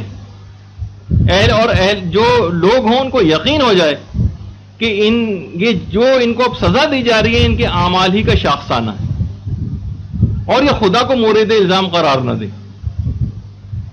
اور دوسری وجہ یہ ہے کہ جنت میں جانے والوں کے جو اعمال تولے جائیں گے یہ اس وجہ سے ہوگا تاکہ ان کے بھی اعمال اور جو ان کی نیکیاں ہیں وہ محسوس اور مشاہدہ کی جا سکے، اور وہ ایک فرحت اور انبساط کی لہروں کے ساتھ یعنی ان کی خوشی میں اور اضافہ کیا جائے اور لوگوں کے سامنے ان کی نیکیاں ظاہر کی جائیں کہ دیکھو انہوں نے نیک اعمال کی، اس وجہ سے جنت میں جا رہے ہیں. یعنی جہنم میں جانے والوں کے حسرت و یاس میں اضافہ ہو اور جنت میں جانے والوں کی خوشی میں مزید اضافہ ہو، اس وجہ سے بھی میزان کو قائم کیا گیا اور ترازوؤں کو قائم کیا گیا. اچھا اب ایک دوسرا سوال بھی یہاں پر قائم کیا گیا ہے، بس ایک سوال کا اس میں اور جواب دے کے پھر آگے گفتگو کو وہ بڑھائیں گے کہ یہ اعمال کیسے تولے جائیں گے، جبکہ دیکھیے تولی وہ چیز جاتی ہے جو جسم دار ہو، یہ جس کو ہمارے فلسفے کی اصطلاح میں کہا جاتا ہے جو جوہر رکھتی ہو. اعمال تو عرض ہیں اور قائم بالغیر ہے. دیکھیے فلسفے کی تھوڑی سی اصطلاحات ہیں لیکن اس کو سمجھانے کا موقع نہیں. دیکھیے تولی وہ چیز جاتی ہے جو جوہر رکھتی ہو، اور اعمال جو ہیں وہ عرض ہیں اور قائم بالغیر ہیں، تو یہ پھر کیسے تولے جائیں گے؟ اس کے بھی کچھ علماء نے الگ سے جوابات دیے. یعنی اعمال کوئی آپ کے محسوس تو نہیں ہوتے نا، مثلا ہم نے جھوٹ بولا وہ تحلیل ہو گیا ہوا میں، اب کیا چیز تولی جائے گی اس میں؟ کوئی ہم نے کسی سے نیکی کی، اب کوئی نظر تو نہیں آیا کہ اس کا وزن کیا ہے، یہ کیسے تولی جائے گی؟ یہ کوئی جوہر تو نہیں ہے کہ جس کو تولا جا سکے، یہ تو عرض ہے اور قائم بالغیر، یہ فلسفے کی ایک اصطلاح ہے. تو اس پہ بھی علماء نے کہا کہ دیکھیے بہت سی روایات میں یہ بات بھی پتہ چلتی ہے کہ ہمارے جو صحائف اعمال ہیں وہ تولے جائیں گے، یعنی وہ اعمال جس رجسٹر میں لکھے جائیں گے وہ رجسٹر تولے جائیں گے. تو اس وجہ سے خود بخود یہ شمار ہو گیا کہ ٹھیک ہے، وہ تو نہیں ہوا کہ ہم نے اس جھوٹ کا کوئی وزن کیا ہو جو ہم نے بولا تھا، لیکن وہ جو برائیاں لکھی گئیں تو وہ جو صحیح وہ رجسٹر جس کے اندر لکھی گئی تھی وہ تولا جائے گا نا، وہ بھرتا جائے گا، اس میں نئے سے نئے صفحات کا اضافہ ہوتا چلا جائے گا، جتنے زیادہ صفحے لگیں گے اس کے اندر اتنے ہی زیادہ وہ بھاری ہوتا چلا جائے گا. اچھا دوسرے علماء کا نظریہ ہے کہ اعمال کو، اچھے اعمال کو ایک حسین شکل میں لایا جائے گا اور برے اعمال کو ایک بری شکل میں لایا جائے گا اور ان صورتوں کو تولا جائے گا. یہ اس سوال کا جواب ہے کہ ایسے اعمال کو تولا کیسے جائے گا جو کہ جوہر نہیں رکھتے. یعنی ان اچھے اعمال کو اچھی صورت میں لایا جائے گا، برے اعمال کو بری صورت میں لایا جائے گا اور ان کو تولا جائے گا. اور تیسرا نظریہ تو وہی ہے جو اب تک آپ کو ہزاروں دفعہ ہم پڑھا چکے ہیں کہ تمام اعمال ہمارے مجسم ہو جائیں گے میدان قیامت پہ. اعمال حسنہ بھی مجسم ہو جائیں گے اور اعمال سیئہ بھی مجسم ہو جائیں گے. اور جب وہ مجسم ہو جائیں گے تو ان کو تولنا کیوں غیر ممکن؟ بالکل تولا جا سکتا ہے. اچھا دیکھیے، اگر علماء نے یہ بھی کہا اگر اس دنیا کے اندر جوہر کا عرض میں تبدیل ہونا اور عرض کا جوہر میں تبدیل ہونا محال ہے، تو یہ عالم کے بدلنے سے، جب وہ پورا عالم ہی چینج ہو گیا تو اس کے بدلنے سے یہ انقلاب بھی ممکن ہے کہ جوہر عرض میں اور عرض جوہر میں تبدیل ہو جائے. اور باقاعدہ شیخ بہائی نے اپنی کتاب اربعین میں اس کے جواز پر دلائل بھی تحریر فرمائے اور یہ بھی کہا ہے کہ خود اعمال تولے جائیں گے نہ کہ صحائف اعمال. یعنی شیخ بھائی کا نظریہ یہ تھا کہ نہیں بھائی اعمال ہی تولے جائیں گے، رجسٹر نہیں تولے جائیں گے. اور یہ بھی اس کے بعد انہوں نے نشاط اخرویہ میں انقلاب ماہیت کے جواز پہ پورے دلائل بھی اپنی کتاب میں تحریر فرمائے جن پہ تفصیل میں جانے کا موقع نہیں. اچھا، اس کے بعد محدث نعمت اللہ جزائری تو فرماتے ہیں کہ باقاعدہ متواتر روایات ہیں کہ اعمال ہی تولے جائیں گے. اور علامہ مجلسی نے کہا کہ بہتر اور اولا یہی ہے کہ ہم اس کو حقیقی معنوں کے اوپر محمول کریں کہ باقاعدہ جب روایت میں جملہ آ گیا کہ تولے جائیں گے تو ہمیں قبول کرنے میں کیا قباحت ہے کہ وہاں پہ کوئی ایسا بیلنس اور فزیکل بیلنس قائم کیا جائے. ہم کیوں اس بات کی جو ہے وہ تعویل کریں زبردستی؟ ہم کیوں اس بات کی تعویل کرتے ہیں کہ نہیں بھائی تولے نہیں جائیں گے اور یہ ہوگا اور ہو سکتا ہے یہ ہو اور ہو سکتا ہے وہ ہو؟ جب روایتوں میں اس کا تذکرہ آ گیا ہے کہ تولے جائیں گے تو پروردگار عالم جس طرح سے بھی چاہے تول سکتا ہے. تو ہمیں اس کی بحث میں جانے کا بھی کوئی موقع نہیں ہے، لیکن بہرحال یہ کہ تاکہ دماغ میں ایک رہے کہ کبھی آپ اس سلسلے میں کوئی گفتگو پڑھیں تو آپ کے دماغ میں اگر کوئی سوالات پیدا ہوں کہ اکثر لوگ قیامت کا جو مذاق بھی اڑانے لگتے ہیں تو اس طرح کی چیزوں کا بھی مذاق اڑاتے ہیں کہ بھائی کس طرح سے ترازو ہوں گے، کیسے تولا جائے گا وغیرہ وغیرہ. بہرحال جب اجمالی اعتقاد اس پہ رکھنا کافی ہے. جب اس کو ہمیں معلوم کرنے کا مکلف ہی نہیں قرار دیا گیا تو اس میں زبردستی تحقیق کرنے کی تکلف بھی نہ کیا جائے. کیا ضرورت ہے؟ اور مولا یہاں تک فرماتے تھے کہ زنو انفسکم من قبل ان توزنوا وحاسبوا قبل ان تحاسبوا. دیکھو اپنے اعمال کو تولے جانے سے پہلے یہیں پر ہی اپنے اعمال کو تول لو اور وہاں پر محاسبہ ہونے سے پہلے یہیں پر ہی اپنا محاسبہ کر کے چلے جاؤ. تو ہمیں بجائے کہ اس کے کہ ہم مختلف قسم کی ایسی بحثوں کے اندر جائیں تو بہرحال یہ ضرور ہے کہ یہیں پر ہی اپنے اعمال کو تولیں. ذرا کبھی بیٹھ کے ایک لسٹ تو بنائیں کہ کون کون سے نیکیاں میں نے آج کے دن کی ہیں، تو پھر سامنے آپ کے بالکل آ جائے گا کہ واقعی آج کا دن میں نے کیسا گزارا. دیکھیے جو ترازو کی بھی ہم بات کر رہے تھے، ترازو کے دیکھیے جو جنہوں نے انوینٹ کیا ہے، جو موجد تھے ترازو کے، وہ حضرت نوح تھے. طوفان نوح میں البتہ یہ ترازو ضائع ہو گیا تھا. طوفان آیا، ترازو انہوں نے کشتی میں نہیں رکھا تھا اور ضائع ہو گیا تھا. اور اس کے بعد پھر دوبارہ اس کو ایجاد کیا حضرت شعیب نے، پیغمبر خدا حضرت شعیب، انہوں نے ترازو کو دوبارہ ایجاد کیا. اچھا، جب یہ ترازو میں نامہ اعمال تولے جا رہے ہوں گے تو یہ سارا اس کا انتظام کرے گا کون؟ یہ کون کس طرح سے، یعنی کس کے کون اس کا وہاں پر نگران ہوگا؟ یہ انتظام کس کے تحت ہوگا؟ کون شخص ہوگا وہاں پر؟ تو روایات میں یہ آیا ہے کہ جب میزان اور ترازو وغیرہ جو قائم کیے جائیں گے، اور باقاعدہ لیالی الاخبار کی روایت میں بھی ہے کہ سب چیزوں کے انچارج ترازو میں نامہ اعمال کو تولے جانے کی حضرت جبریل جو خدا کے ایک فرشتے ہیں، وہ اس تمام چیزوں کے انچارج ہوں گے.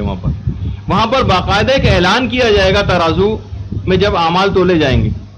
پیغمبر اسلام فرماتے ہیں ایک فرشتہ ہوگا جو اس اعلان کے لیے مقرر کیا جائے گا کہ جس کا بھی نیکیوں کا پلڑا بھاری ہو جائے گا، وہ ایک زوردار آواز میں ایک ایسا اعلان فرشتہ کرے گا جسے تمام اہل محشر سنیں گے، تمام مخلوق سنے گی کہ فلاں شخص یا فلاں کا بیٹا نجات پا گیا، اور اب ایسی سعادت اس کو ملی ہے کہ جس کے بعد کوئی بدبختی اس کو نہیں دیکھنے میں آئے گی.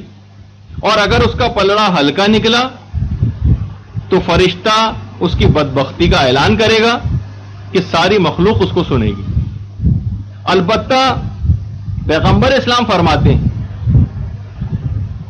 کہ میں تمہارے اس نامہ اعمال کو تولے جاتے وقت میں قریب ہی کھڑا ہوں گا، اور جس کی بھی نیکیاں کم ہوئیں تو میں شفاعت کے لیے آگے بڑھ جاؤں گا، میں شفاعت کے لیے آگے بڑھ جاؤں گا۔ اب کیا کیا چیزیں تولی جائیں گی؟ ایک تو یہی کہ ہمارے اعمال تولے جائیں گے، یا صورتوں کی شکل میں تولے جائیں گے، یا مثلا رجسٹر تولے جائیں گے، یا جو بھی اس کا طریقہ کار ہو تولے جانے کا۔ لیکن روایت میں یہ آیا کہ اعمال کے ساتھ ساتھ کچھ چیزیں اور بھی تولی جائیں گی۔ مثلا علماء کے قلموں کی سیاہی جو انک انہوں نے استعمال کی، یہ بھی تولی جائے گی۔ شہداء کا خون یہ تولا جائے گا۔ دیکھیے بہت سے عالموں کا یہاں تک کہنا ہے کہ آپ نے آخر اتنا زیادہ کتابیں کیسے لکھ لیں؟ بہت سے علماء کی باقاعدہ اگر مطالعہ کیا جائے اور پوری زندگی جتنی تالیفات کی ہیں صفحات کیلکولیٹ کیے جائیں تو تقریباً 100 150 صفحات پر ڈے کا ایوریج بنتا ہے پوری زندگی کا۔ لکھے کیسے آپ نے؟ تو یہی جملہ تھا ان کا کہ جتنے میرے دوستوں نے جتنے پیسے شراب اور لغویات کے اوپر خرچ کیے، اتنے میں نے چراغ کے تیل ڈالنے کے لیے وہ پیسے خرچ کیے، یعنی پوری زندگی اس کے اندر جو انہوں نے اپنے آپ کو لگایا۔ تو بہرحال اچھا ایک اور بھی چیز ہوگی جو میزان عمل کے اندر بڑی بھاری ہے، جو حضرت عیسیٰ کہا کرتے تھے، کہتے تھے کہ محمد الرسول اللہ صلی اللہ علیہ وآلہ وسلم،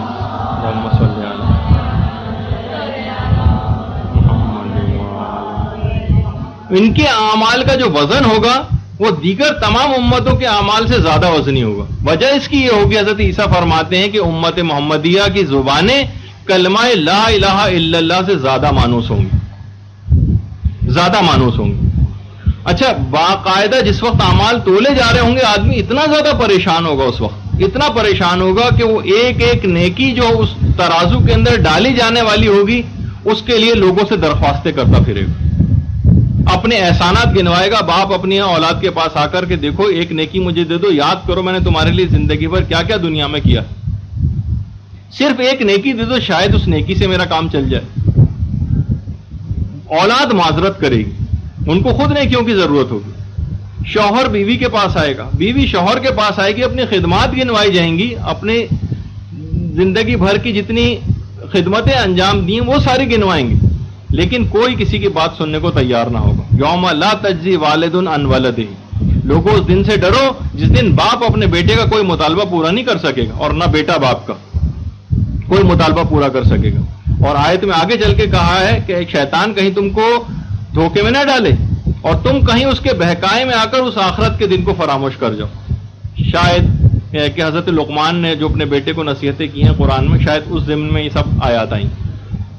تو بہرحال اب کون کون سے ایسے طریقہ کار استعمال کیے جائیں کہ جب ہمارا نامہ اعمال تولا جا رہا ہو تو ہمارا نامہ اعمال بہت وزنی ہو جائے، بہت وزنی ہو جائے۔ ہم کون کون سے ایسے طریقہ کار ہم استعمال کریں؟ تو ایک تو طریقہ وہ ہے جس پر آپ مومنین سب عمل کرتے ہی رہتے ہیں، اور وہ ہے محمد و آل محمد پر درود بھیجنا۔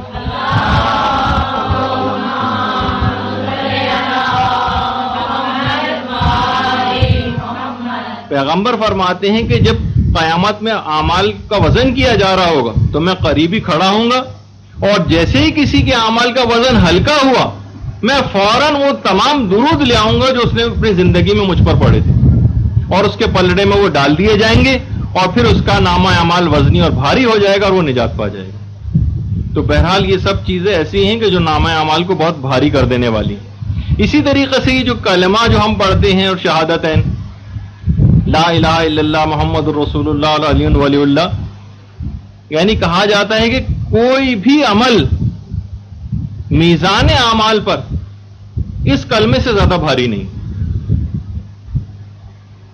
یعنی یہ اتنا زیادہ وزنی ہے یہ کہ پورے کا پورا ایمان اسی کے اوپر دار و مدار اسی کا ہوگا۔ یہ دوسری چیز ہے، یعنی اچھے اخلاق سے بڑھ کر کوئی چیز وزنی نہیں ہے ترازو میں میدان قیامت میں، پیغمبر اسلام فرماتے ہیں اچھے اخلاق سے بڑھ کر۔ اور اس کے بعد چوتھی چیز ہے جو ابھی ہم نے اس سے پہلے آپ کی خدمت میں بیان بھی کی، اور وہ ہے اخلاص، جس کو اس روایت میں بیان ہوا کہ اگر جس کو داؤد دیکھ کے بے ہوش ہو گئے تھے نا اتنے بڑے پلڑے کے، انہیں کون بھرنے کی سکت رکھتا ہے، تو پروردگار نے یہی کہا تھا کہ اگر میں جس سے راضی ہو جاؤں تو کھجور کے ایک دانے سے اس کو پر کر دیتا ہوں. یعنی خلوص سے اگر کوئی کام چھوٹا بھی کیا جائے گا تو پروردگار عالم اس کو بہت بڑا کر دے گا، اور وہ بہت وزنی ہوگا جو بشرطے کہ اخلاص کے ساتھ ہو. اور کام بہت بڑا ہو اور اس میں سے اخلاص کم ہو جائے تو اس کی حیثیت بس اسی موٹے تازے آدمی کی طرف سے ہوگی جس کا وزن ایک مچھر کے برابر بھی نہیں ہوگا. تو ہمیشہ اپنے نیتوں کو چیک کرتے رہیں، کیونکہ نیتوں کا بھی وزن ہوگا نامہ اعمال میں. اچھا، اسی طریقے سے ایک پانچویں چیز اور بیان کی گئی کہ جو نامہ اعمال میں جب وزن کیا جا رہا ہوگا اور وہ چیز آ جائے گی تو نامہ اعمال اچانک سے وزنی ہو جائے گا. لیالی اور اخبار میں ایک نیک شخص کا خواب نقل کیا گیا. فرماتے ہیں کہ جب میں نے دیکھا کہ میدان قیامت میں نامہ اعمال کو تولا جا رہا ہے. جب میرا نامہ اعمال تولا گیا تو وہ نامہ اعمال بہت ہلکا نکلا نیکیوں کا. میں بڑا گھبرایا. اچانک سے میں نے دیکھا کہ ایک تھیلا ہوا میں اڑتا ہوا آیا اور میرے اس پلڑے میں آ کر گر گیا، اور میرا نامہ اعمال اچانک سے بہت بھاری ہو گیا. اور بعد میں یہ آواز آئی کہ یہ وہ مٹی تھی کہ جو تو نے اپنے برادر مومن کو دفن کرتے وقت اس کی قبر پر ڈالی تھی، یہ وہ مٹی آج آ گئی. یعنی چھوٹے سے چھوٹے ایسا عمل کہ جس کے متعلق یعنی اس کے ثواب کے متعلق ہمارا دماغ بھی نہیں جاتا، وہ بھی نامہ اعمال کو وزنی کرنے کے لیے. اچھا، اس کے بعد چھٹی چیز جو نامہ اعمال کو بہت وزنی کرے گی، جس پہ لوگ بہت تل ملاتے ہیں اور بہت غصے ہوتے ہیں، اور دیکھا جائے تو اس پہ انہیں بڑا خوش ہونا چاہیے. خوش تو خیر میں نے اس لحاظ سے کہا کہ اس کا ثواب سن کے خوشی ہوتی. آپ پر لگائی گئی تہمتیں. رسول اسلام فرماتے ہیں کہ قیامت کے دن اگر کسی شخص کے برائیوں کا پلڑا بھاری ہو گیا تو اچانک سے ایک پتا ہوا میں اڑتا ہوا آیا اور اس شخص کے نامہ اعمال کو بھاری کر گیا جس کی برائیوں کا پلڑا بھاری ہو گیا، نیکیوں کا پلڑا ہلکا پڑ گیا تھا. جب اس نے پوچھا کہ پروردگار میرا حساب کتاب تو ہو چکا تھا، پھر آخر یہ میرے نیکیوں کا پلڑا بھاری کیسے ہوا؟ تو آواز آئے گی وہ تہمتیں تھیں جن سے تم پاک تھے جو دنیا میں تم پر لگائی گئی تھی.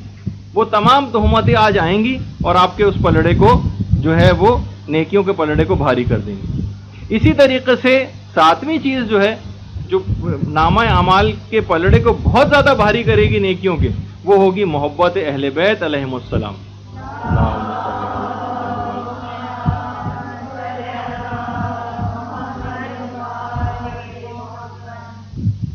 جبھی کہ میرے اور میرے اہل بیت کی محبت 7 موقعوں پر فائدہ پہنچاتی ہے، اور اس میں سے ایک موقع ہے جب نامہ اعمال کو تولے جاتے وقت جو حدیث آپ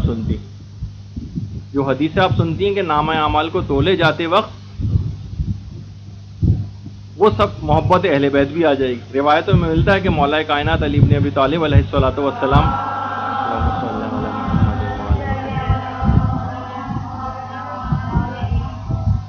ایک دفعہ مولا خربوزہ کھا رہے تھے. خربوزے کو کاٹ کے جب منہ میں رکھا تو بہت کڑوا نکلا. مولا نے فوراً اس کو پھینک دیا، تھوک دیا اور کہا وائے ہو تجھ پر، یا جو اردو ترجمہ تھا اس کا اس روایت کا کہ تیرا ناز جائے. تو صحابی جو کھڑے ہوئے تھے کہ مولا آپ نے خربوزے کا اس میں کیا قصور کہ وہ کڑوا ہے؟ کہا کہ نہیں، ہماری ولایت اس تمام پھلوں کے اوپر بھی پیش کی گئی. جن پھلوں نے ہماری ولایت کو قبول کر لیا وہ تمام کے تمام میٹھے ہو گئے، اور جن پھلوں نے ہماری ولایت کو قبول کرنے سے انکار کر دیا وہ سب کے سب تلخ ہو گئے اور کڑوے ہو گئے. تو بہرحال مولا کی جو ولایت ہے ہمیں جتنا بھی شکر ادا کریں اس کا کم ہے کہ محبت اہل بیت ان تمام موقعوں پہ بہت زیادہ کام آئے گی، اور خاص طور پر جس وقت نامہ اعمال کو تولا جا رہا ہوگا. اس کے بعد 8واں عمل کہ جو کہ نامہ اعمال کو بہت وزنی کرنے والا ہے وہ ہے، ابھی تو آپ نے سنا تھا کہ قرضہ معاف کرنا. اب ایک اور ہے جو اسی کے اندر ہی چاہیں تو اس کو شامل کر لیجئے گا کہ مولا علی کی محبت کی وجہ سے کسی کے قرضے کو معاف کرنا. ایک دفعہ روایت میں ہے کہ ایک شخص کے برائیوں کا پلڑا بہت بھاری ہو گیا. اچانک سے روکا اڑتا ہوا آیا اور اس کے نیکیوں کے پلڑے کو اتنا بھاری کر دیا اور اتنا فاصلہ ہو گیا دونوں پلڑوں میں جتنا مشرق و مغرب کے درمیان فاصلہ ہوتا ہے. اور آواز آئی کہ تم اپنے ماں باپ بہن بھائیوں میں سے جس کا ہاتھ پکڑو جنت کے اندر لے کر چلے جاؤ. اہل محشر حیران رہ جائیں گے کہ نیکیاں اتنا زیادہ، ایسی کون سی نیکی؟ تو اس وقت معلوم یہ ہوگا کہ جب ایک مقروض اپنے قرضے کو واپس کرنے کے لیے آیا اور اس نے یہ آ کر کہا فَإِنِّي أَحُبُّكَ بِحُبِّكَ عَلِيِّ ابْنِ أَبِي طالب، میں تم کو مولا علی کی وجہ سے یہ قرضہ تم کو واپس لوٹاتا ہوں، اور وہ قرض خواہ یہ کہے کہ میں بھی علی کی وجہ سے تم پر قرضے کو معاف کرتا ہوں، تو پروردگار عالم مولا علی کی اس محبت کی وجہ سے ان دونوں کو، ان کی رحم دلی کی وجہ سے اور علی کی محبت کی وجہ سے، ان کے نامہ اعمال کے اندر یہ وزنی نیکی اس طرح سے ڈالیں گے کہ دونوں پلڑوں میں مشرق و مغرب کے درمیان کا فاصلہ ہو جائے گا، اور اس کو کہا جائے گا جس شخص کا بھی ہاتھ پکڑو جنت میں لے کر چلے جاؤ۔ یعنی واقعی اہل محشر دیکھ کر حیران رہ جائیں گے۔ آج کل یہ دیکھیے صرف یہ کتابیں احادیثوں کی کتابوں میں درج ہیں، لوگوں کو پتہ بھی نہیں ہے کہ ان کا ثواب کیا ہے، میدان قیامت میں کون کون سے ایسے اعمال ہیں جو ثواب پہنچائیں گے۔ لوگ رشتہ دار ایک دوسرے سے پیسہ نکلوانے کے لیے جان کے دشمن ہو جاتے ہیں اور اغوا کرنے لگتے ہیں اور کیا کیا کچھ کرتے ہیں، اور عزتوں کو اس کی کس طرح سے سب کے سامنے جو رسوا اور ذلیل کرتے ہیں ایسے افراد کو، صرف چند ایک روپوں اور ٹکوں اور پیسوں کے لیے۔ اچھا، اسی طریقے سے نامہ اعمال کو بھاری کر دینے والی ایک چیزوں میں سے ایک اور چیز بھی ہوگی، انسان کی فوت شدہ اولاد۔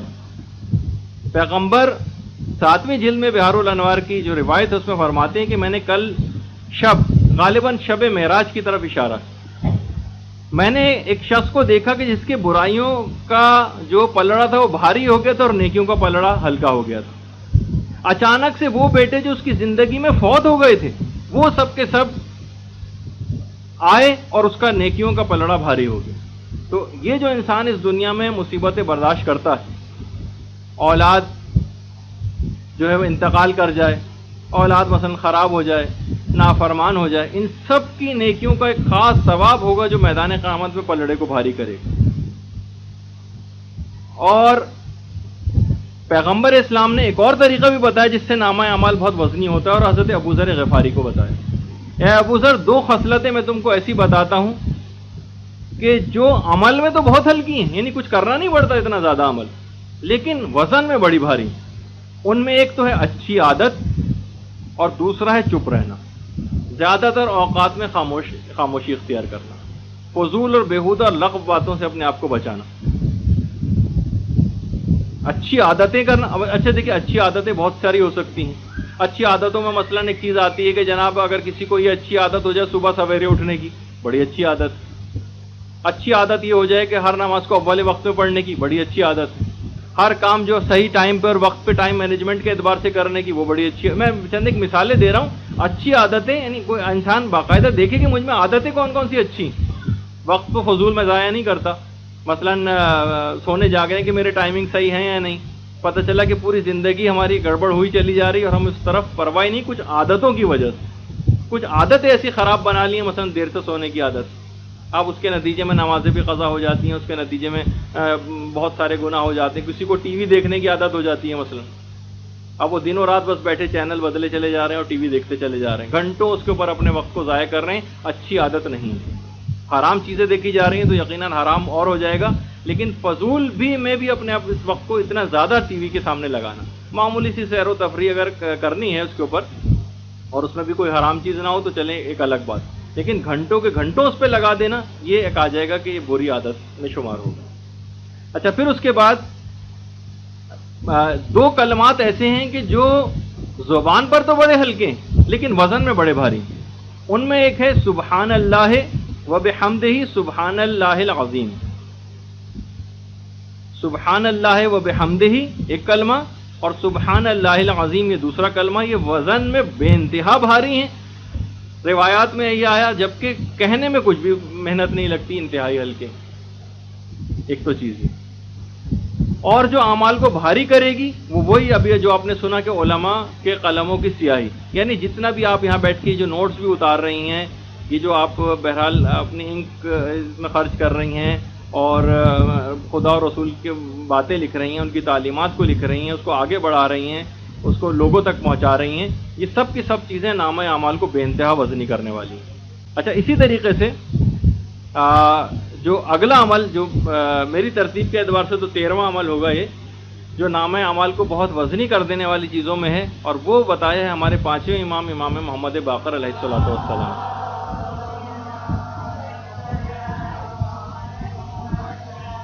کہ جو شخص بھی سورہ قیامت پڑھے گا اور باقاعدگی سے پڑھے گا تو یہ عمل اس کا ایک خوبصورت شکل میں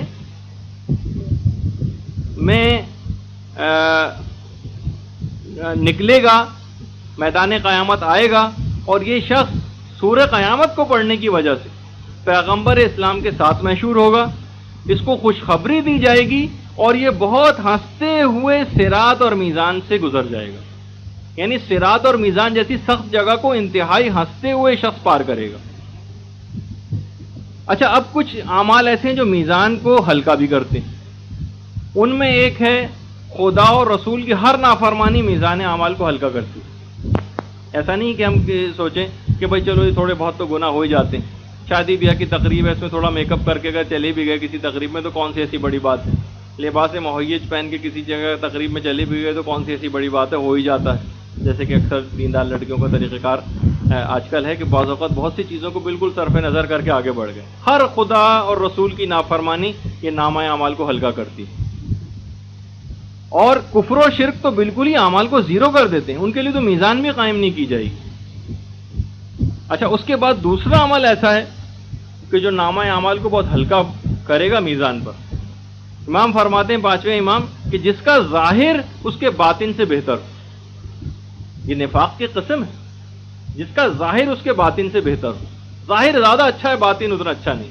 ظاہر میں تو بڑا اچھا پردہ کیا ہوا ہے جو کہ بڑی اچھی بات بھی ہے اور کرنا بھی چاہیے، لیکن اندر سے انسان کے اندر وہ تبدیلی نہیں. اب اس کا سہارا لیتے ہوئے لوگ یہ نہ کہیں کہ پھر ایسے پردے کا کیا فائدہ. نہیں، اس کی اپنی الگ اہمیت ہے. پردہ بہت اچھا بھی کرنا ہے لیکن اندر سے بھی تو اتنا ہی اچھا بننا ہے. تو اگر جس کا ظاہر اس کے باطن سے بہتر ہو جائے، امام فرماتے ہیں اگر کسی کا ظاہر اس کے باطن سے بہتر ہے تو یہ میزان اعمال پر اس کے اعمال کے ہلکا ہونے کا سبب بنے گا. اور اسی طریقے سے پیغمبر بھی یہ فرماتے تھے کہ ریاکاری اور منافقت وہ اعمال ہیں جنہیں انسان اپنی نیکیاں تصور کرتا ہے جبکہ یہ ان کو میدان قیامت میں برائیوں کے پلڑے میں پائے گا. یعنی ہمارے بہت سارے نیک اعمال جنہیں ہم نیکیاں سمجھتے تھے لیکن ان کے اندر غیر خدا کا کوئی جذبہ آ گیا تھا. دیکھیے، ہمارے عام طور پر میں بار بار آپ کو اس سے متنبہ بھی کرتا رہتا ہوں کہ بہت ساری اس طرح کی چیزیں ہیں دینداری کے اندر جس میں شیطان بڑا خوش ہوتا ہے آپ کو اس میں لگا کر. ہر وہ چیز جس کے اندر جہاں پرستی زیادہ ہو اس طرف آپ کو زیادہ مائل کرے گا. جناب لوگ بڑے آگے پیچھے ہو رہے ہیں مجلسوں کے لیے، آپ کے پاس بڑے فون کال آ رہے ہیں، لوگ آ جا رہے ہیں اور حصوں کی بہت آپ کے ساتھ چیزیں آ رہی ہیں اور آپ کے پاس ٹائم نہیں ہے، ذرا ڈائری دیکھ کر بتائیں گے اور وغیرہ وغیرہ اس طرح کی جو چیزیں ہیں. یعنی میں اس لحاظ سے کہ کوئی اپنی خالص اچھی نیت رکھ کے بہرحال دین کی خدمت کرے تو ایک الگ بات ہے، لیکن جو بھی اس معاملے میں اپنے نفس کو جنہوں نے مغلوب نہیں کیا ہے شیطان ان کو اس چکر میں لگا دیتا ہے. یعنی ہر وہ ایسے نیک کام کے اندر آپ کو انوالو کرے گا جس میں جاہ اور شہرت پرستی کا عنصر زیادہ ہوگا. یعنی جس میں ذرا لوگوں کے سامنے ایک پرومیننٹ انسان ہوگا کہ جناب ٹھیک ہے کسی جگہ اگر مجلس پڑھیں گے تو خوب بڑی واہ واہ ہوگی، ہر جگہ جو ہے وہ ہمارا نمبر لیا جائے گا، کسی جگہ میلاد پڑھنے جائیں گے بڑی واہ واہ ہوگی، وہاں نمبر لیا جائے گا. اور یعنی کوئی بھی ایسی چیز کا جو لوگوں کے سامنے پریزنٹیبل ہو لیکن ان کو کوئی ایسا کام دیا جائے جس میں لوگوں کے سامنے کوئی واہ واہ نہیں، بالکل ایک لحاظ سے بیک گراؤنڈ میں رہتے ہوئے اس کام کو کرنا ہے، اس میں ان کی کوئی توجہ نہیں ہوگی. اپنے آپ کو چیک کر سکتے ہیں ایسے تمام افراد کہ جو ایسے وہ کام، ایسے دینداری کے کاموں کا ایسا انتخاب کیا جاتا ہے عام طور پر جس میں جاہ پرستی وغیرہ کا ایک عنصر ہوتا ہے کہ لوگوں کے سامنے ذرا پریزنٹیبل ہو جائیں، اور اس کاموں سے وہ نہیں کرتے جس میں لوگوں کے سامنے پتہ بھی نہیں چلتا کہ کس نے کیا. تو ایسے کاموں کی طرف لوگ مائل نہیں ہوتے. تو پیغمبر فرماتے ہیں کہ ایسے اعمال کو جسے وہ سمجھتا تھا کہ یہ تو میں نے بڑے مدرسے میں کام کیے تھے اور بڑے تبلیغاتی میں نے کام کیے تھے، ان کو برائیوں کے پلڑے میں رکھا دیکھے گا. جہاں پرستی کی وجہ سے بہت ڈرتے رہنا ہے کہ کہیں یہ ایسا مرض شیطان اس میں آپ کو مبتلا نہ کر دے. اور ایک ایسی چیز ہے کہ بالکل ایسی شرک خفی جس کو کہا جاتا ہے، یعنی انسان کے اندر ہی شرک چل رہا ہوتا ہے اور اس کو پتہ نہیں چلتا اگر اس کی طرف متوجہ نہ ہو تو. اچھا، پھر اس کے بعد اب کیا ہوگا کہ میزان پر اعمال تول دیے گئے، اور جب اس میں کچھ شفاعت کی باتیں بھی آئیں گی جو کہ ہم شفاعت کے باب میں الگ سے بیان کریں گے. ابھی تو صرف آپ نے پیغمبر کا سنا کہ میں درود لے آؤں گا یا میں خود اس جگہ پہ شفاعت کر دوں گا، لیکن کس طرح سے وہ شفاعت ہوگی، طریقہ کار کیا ہوگا، یہ ہم شفاعت کی بحث میں بیان کریں گے. اب جب نامہ اعمال ہمارے تول دیے گئے اس کے بعد ہمیں عقبات سے گزرنا ہوگا. گھاٹیاں، کچھ خطرناک گھاٹیاں ہیں جن کو پار کرنا پڑے گا، جس کو دوسرے الفاظ میں چیک پوسٹ کہا جاتا ہے. عین قاف بے الف تے، عقبات. اس کے لفظی معنی ہیں دشوار گزار گھاٹیاں، دشوار گزار گھاٹیاں، کیونکہ جو گزرگاہ ہوتی ہے اس کو بھی عربی میں عقبہ کہتے ہیں، یعنی گزرگاہیں جہاں سے انسان کو مرنے کے بعد گزرنا ہے، وہ رستے. اس میں ایک عقبہ صراط بھی، صراط سے ہماری ایک الگ سے انشاءاللہ اگلی گفتگو آئے گی. صراط بھی ایک گزرگاہ ہے جس کے اوپر سے لوگوں کو گزرنا ہے. سورہ بلد میں تو باقاعدہ وہ پڑھتی بھی ہیں فلقتحم العقبہ وما ادراک ما العقبہ، اور اس نے مشکل راستے کو عبور نہیں کیا، اور تمہیں کیا پتا کہ مشکل راستہ کیا ہے. عقبہ یعنی مشکل راستہ، فلقتحم العقبہ وما ادراک ما العقبہ، تمہیں کیا پتا کہ وہ مشکل راستہ کیا ہے. فک رقبہ، غلام آزاد کرنا، او اطعام فی یوم ذی مزغبہ یتیمن ذا مقربہ او مسکینن ذا متربہ. کیونکہ آپ اکثر قرآن کے اندر پڑھتی بھی ہیں کہ بھوک کے دن قرابت دار یتیم کو کھانا کھلانا اور مفلس مسکین کو کھانا کھلانا. یعنی یہ بہرحال دشوار گزار گھاٹیوں سے گزرنے میں یہ والے اعمال مدد دیں گے، اور ویسے تو ہر نیکی مدد دے گی. مولا فرماتے ہیں کہ دیکھو اپنا سامان سفر باندھ لو، یعنی نیک اعمال کرنا شروع کر دو. کیوں؟ کیونکہ آخرت کے لیے چلنے کے لیے گھنٹی بج چکی. دیکھیے مولا جو سچا ترین انسان اس کائنات کا، وہ کہہ رہا ہے کہ آخرت کی طرف چلنے کے لیے گھنٹی بج چکی ہے. اپنا سامان سفر باندھ لو اور دیکھو دنیا میں رہنے کی خواہش کو کم کرو. دیکھیے ہمارا کیا ہوتا ہے کہ ہمیں پروردگار لمبی عمر عطا کرے اور یہ کرے اور وہ کرے، یعنی ہر طرف دنیا ہی کے اندر مائل ہوتے چلے جا رہے ہیں. دنیا میں رہنے کی خواہش کو کم کرو اور دیکھو نیک اور صالح اعمال کے ساتھ کے زیادہ راہ کے ساتھ پلٹ کر واپس آؤ. کیونکہ فَإِنَّ إِمَامَكُمْ عَقَبَةً كَوُّودًا، دیکھو تمہارے آگے سخت عقبہ اور سخت منزلیں. یہاں پہ دیکھیے امام نے عقبہ کا لفظ استعمال کیا. زیادہ راہ تمہیں زیادہ سے زیادہ حاصل کر کے آنا ہے، کیونکہ تمہارے سامنے سخت ترین منزلیں.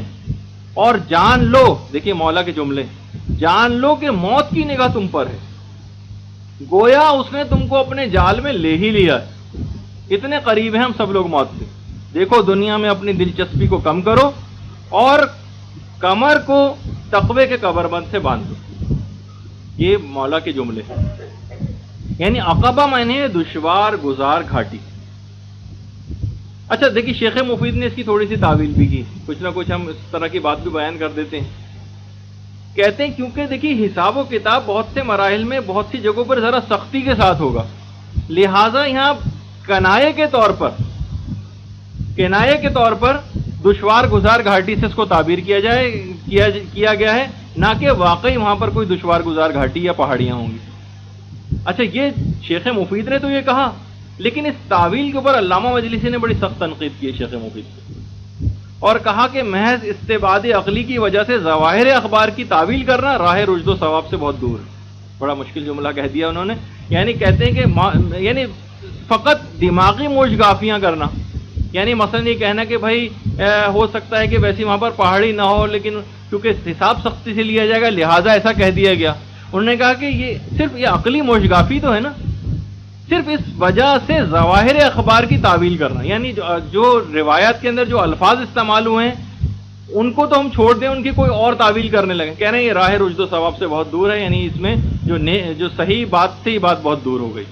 کیونکہ پروردگار عالم کو اس بات کا مکمل اختیار ہے کہ وہ جس کو چاہے جس طرح سے چاہے عذاب دے. اگر کسی کو وہ چاہے کہ دشوار گزار گھاٹیوں سے گزار کر عذاب دینا چاہے تو پروردگار وہ عالم وہ بھی کر سکتا ہے، اور کسی اور طریقے سے کرنا چاہے تو وہ بھی کر سکتا ہے. تو اس میں عقلی طور پر تکے لگانے کی کیا ضرورت ہے؟ یہ بہرحال انہوں نے کہا. تو علامہ مجلسی نے یہ کہا کہ بہرحال عقبہ سے مراد جو چیک پوسٹ ہوں گی ان کو باقاعدہ چیک پوسٹ ہی سمجھیے، لہٰذا ان امور کو یعنی ظواہر کے اوپر محمول کریں، اور ظواہر پر محمول کرنا بہت اولا اور انسب ہے. یہ جملے ہیں علامہ مجلسی کے، اور بہتر ہے کہ اس پر اجمالی ایمانی رکھا جائے تو کافی. اچھا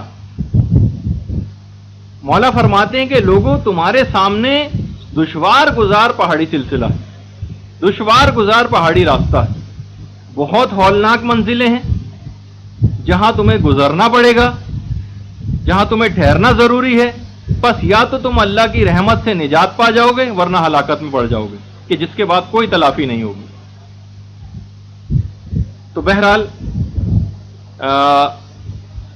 عقابہ بھی ہوں گے وہاں پر, سخت ترین منزلیں بھی وہاں پر ہوں گی, ان سے گزرنا پڑے گا. اور کتنی چیک پوسٹ ہوں گی وہاں پر, اس کی بھی پوری ایک الگ تفصیل کہ کتنی چیک پوسٹ ہوں گی.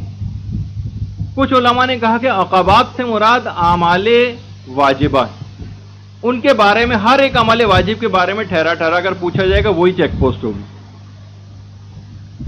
اور ہر عقبہ جو ہوگا, ہر چیک پوسٹ ہوگی, وہ کسی نہ کسی امر یا نہیں سے موسوم ہوگی. یعنی وہاں پہ کھڑا ہو کر کسی بھی قصور کا مواخذہ کیا جائے گا اور سوال جواب ہوں گے.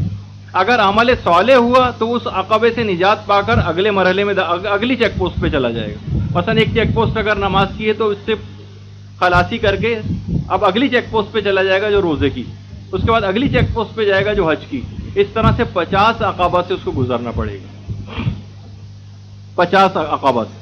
اور اس میں جو سورہ صافات کی جو آیت ہے وقفوہم انہم مسئولون, جس پہ ہم نے پچھلی دفعہ بھی گفتگو کی, انہیں ٹھہراؤ اس چیک پوسٹ پہ, ان سے کچھ پوچھنا ہے, ایک سوال کیا جائے گا.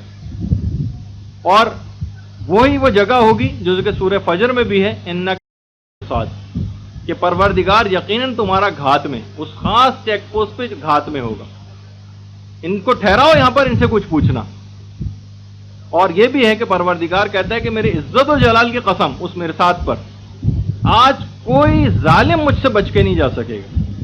وہ بڑا خطرناک چیک پوسٹ ہے مرصاد, اور اس سے بچنے کی ہمیشہ پروردگار عالم سے دعا کرتے رہنا چاہیے. اور یقیناً وہ جو خصوصی چیک پوسٹ ہے جس پہ خاص سوال پوچھا جائے گا, مولا علی کی ولایت کے متعلق سوال, اور اس کے متعلق بھی علماء نے کہا کہ اس سے مراد فقط یہ نہیں ہے کہ ہم اس سے کوئی خوش قسم کا اعتقاد مراد لیں کہ بس ہم نے علی کو جو ہے اپنا امام مان لیا. اس سے کوئی خوش اعتقاد مراد نہیں ہے, بلکہ تمام قسم کے اعتقادی اور عملی باتوں میں مولا علی کی پیروی کرنا یہ شمار ہوگا کہ آپ نے علی کی ولایت کو دل سے قبول کیا. ورنہ صرف ایک خوش اعتقاد کہ علی مولا ہیں یا علی امام ہے فقط یہ کافی نہیں. یہ تو بہت سارے لوگوں کو پتہ ہے, ہو سکتا ہے کہ آپ کے جو کوئی ان سے عقیدت رکھنے والا کوئی اور شخص بھی عقیدہ رکھتا ہو کہ ہاں بھائی علی امام. اس سے مراد ان کو واجب و اطاعت ماننا اور ان کی عمل کی پیروی کرنا, یہ چیزیں شامل ہیں. آج کے وقت تک یہاں پہ اپنی گفتگو روکتے ہیں. وصلی اللہ علی محمد و آلہ الطیبین الطاہرین.